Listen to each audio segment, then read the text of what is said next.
کسی کو ٹھیس لگ گئی، کسی کو ہاتھ لگ گیا، تو عادت ڈالو معافی مانگنے کی، بھائی معاف کر دینا مجھ سے غلطی ہوئی.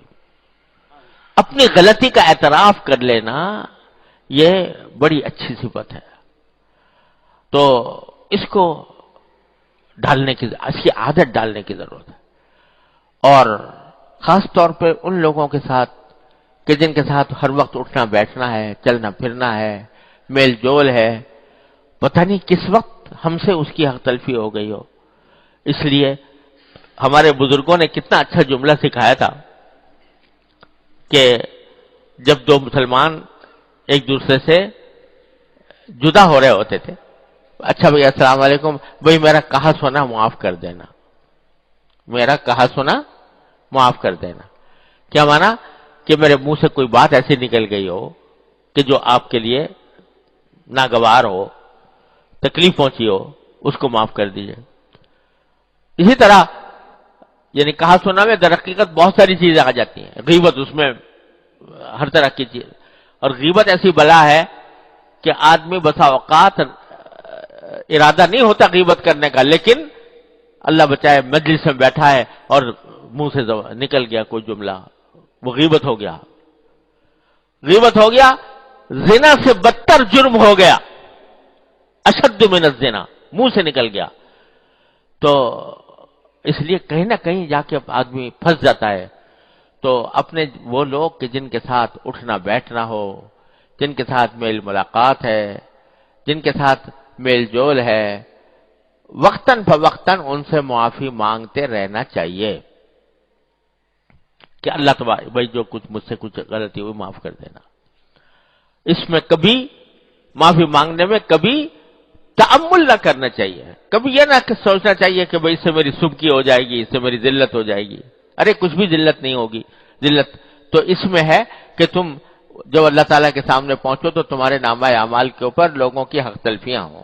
ذلت اس میں ہے. جب اللہ تبارک و تعالیٰ، وہ جو حدیث میں آتا ہے کہ آپ نے نبی کریم صلی اللہ علیہ وسلم نے پوچھا صحابہ کرام سے کہ مفلس کون ہے؟ مفلس کون ہے؟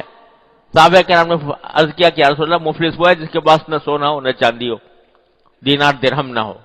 فرمایا نہیں، مفلس وہ ہے جو نیکیوں کے انبار لے کر گیا اللہ تبارک و تعالیٰ کی بارگاہ میں، نمازیں، روزے، تلاوت، قرآن، ذکر، تسبیح، خدا جانے کیا کچھ وہ لے کر گیا، لیکن اصحاب حقوق آ گئے جن کی حق تلفیاں کی تھیں.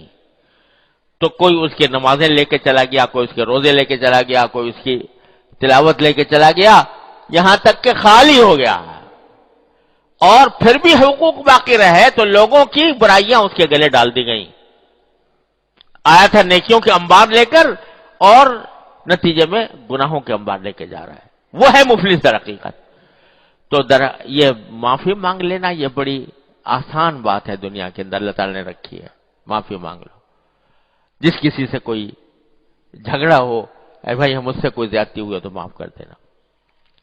تو یہ دوسرا پہلو ہے عفو کا، دوسرے کو معاف کر دینا اور خود معافی مانگ لینا.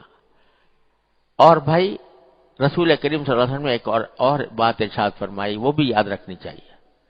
اگر کوئی مسلمان سچے دل سے معافی مانگ رہا ہو تم سے، تمہاری اس سے کوئی حق تلفی کی، اور سچے دل سے بعد میں اس کو ندامت ہو رہی ہے، پشیمانی ہے، ندامت اور پشیمانی کے ساتھ تم سے معافی مانگ رہا ہے کہ بھائی مجھے معاف کر دینا، میں نے وہ جو کام تمہارے ساتھ کیا تھا وہ مجھ سے غلطی ہوئی تھی، میں نے تمہاری حق تلفی کی، اللہ کے لیے مجھے معاف کر دو. ایسے کوئی شخص لجاجت سے معافی مانگ رہا ہے، پشیمانی کے ساتھ، ندامت کے ساتھ، تو اس کو معاف کر دو. اور بظاہر کتنا ہی سنگین اس نے معاملہ کیا ہو لیکن معاف کر دو.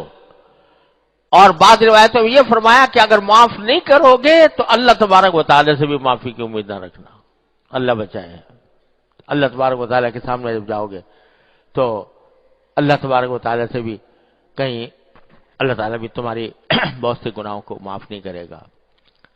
تو اس لیے یہ وعید بھی بیان فرمائی کہ کوئی سچے دل سے معافی مانگ رہا ہو، ندامت کے ساتھ مانگ رہا ہو، تو اس کو معاف کر دو. نہ کرنے والے پر وعید بیان فرمائی. اس وعید کے الفاظ اب مجھے صحیح یاد نہیں رہے، لیکن حدیث صحیح کے اندر وہ وعید موجود ہے اس شخص کے لیے۔ تو اللہ تبارک و تعالیٰ اپنے رحمت سے ہمیں بچائے اس سے۔ دونوں پہلو معافی کے ہیں، معاف کر دینا، معافی مانگ لینا، یہ دونوں نبی کریم صلی اللہ علیہ وسلم کی عظیم سنتیں ہیں۔ اللہ تبارک و تعالیٰ اپنے فضل و کرم سے، اپنے رحمت سے ہم سب کو ان سنتوں پر عمل پیرا ہونے کی توفیق عطا فرمائے۔